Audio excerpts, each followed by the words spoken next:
దుబ్బాక మున్సిపాలిటీలో ఈరోజు ప్రజాపాలన ప్రగతి ప్రణాళికలో భాగంగా మొదటి రోజు 20వ వార్డులో చెట్లను క్లీనింగ్ చేయడం, చెట్లను తీసేయడం రోజు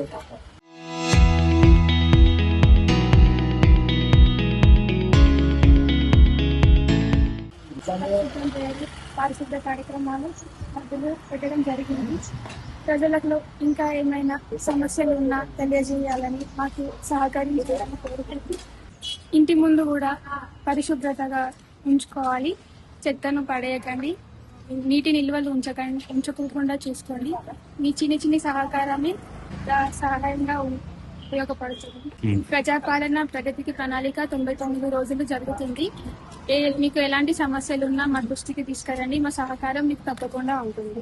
99 రోజుల కార్యాచరణ ప్రణాళికలో భాగంగా మార్చ్ 6, 2026 నుండి మార్చ్ 15, 2026 వరకు పరిసరాల పరిశుభ్రతకు సంబంధించి మున్సిపాలిటీ చేపడుతున్న అన్ని కార్యక్రమాలలో పాల్గొంటానని మరియు మనస వాచ కర్మన నా వంతుగా మున్సిపాలిటీ యొక్క అభివృద్ధికి కృషి చేస్తున్నానని ప్రతిజ్ఞ చేస్తున్నాను. చరిత్ర సృష్టించినోడు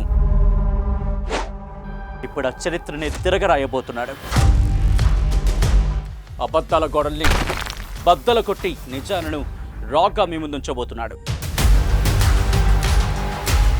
నిజమైన వార్తల కోసం వెంటనే డౌన్లోడ్ చేసుకోండి రా యాప్ని.